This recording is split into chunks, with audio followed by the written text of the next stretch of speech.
Hi, everybody. It is Friday. We made it. I survived. No, we all survived. The four of us survived the hold-up experience at our getaway, our office getaway this week, and I made it back to my safe couch with my safe dog.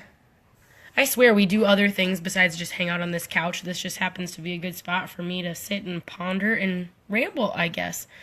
Wanted to hop on here and chat a little bit today.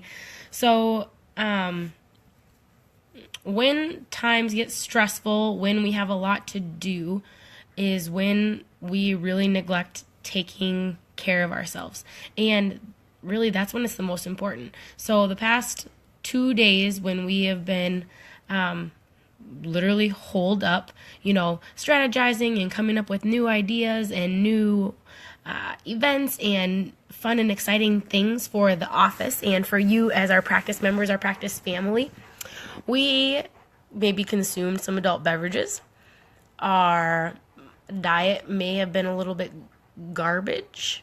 Our exercise routines, or maybe not even routines, just some of the things that we try to do occasionally, didn't always happen. And so now it is not necessarily playing catch up. It's not about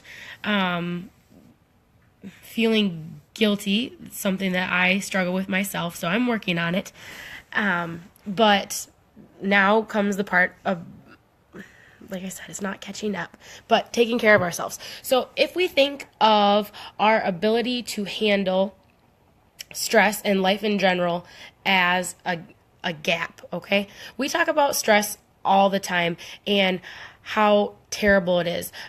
We don't mean stress as the devil. We need stress to really appreciate the small moments and the big moments. We need stress to tell us to kick it into gear and to move us forward. The problem comes when stress is unmanaged. When it builds up and builds up and builds up, it's cumulative, it's overwhelming. So if we think of our body's ability to handle life as a gap, so how big or small this gap is depicts how well your body is able to, he's pondering with me, determines how well and able you are to handle life and its stresses. So when we don't exercise, when we eat like garbage, when we take medications, when we don't have those healthy stress outlets, the gap just closes and closes and closes. And so eventually things just go down the rabbit hole because we're overwhelmed. We have literally hit our threshold. We've hit our max. So how can we shoot the gap? How can we expand it so that when things come up, they don't completely overwhelm and shock our system? So, oh my gosh. Taking care of ourselves with eating right, with daily movement, with regular chiropractic adjustments, with coping, those are going to expand, Walter, are going to expand that gap.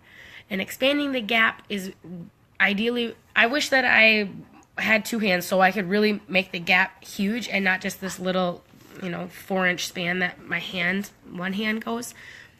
But really, that's what chiropractic is. It's about enabling us to better deal with those things. And so today, like I said, the past couple days, I haven't been doing the stuff that I normally do. Eating different foods, haven't gotten in as much exercise as I'd like. So that is on my agenda today. What are you doing today to shoot your own gap, to expand it, to feed your body? Not just food, nutrition-wise. What are you doing for yourself? And that kind of ties in with, I guess, what I said Monday. But I thought it was a good weekend fact, especially since we've had a couple, not rough days, but just different days. So do something for you to take care of yourself, to shoot the gap, and have an excellent weekend. Bye-bye.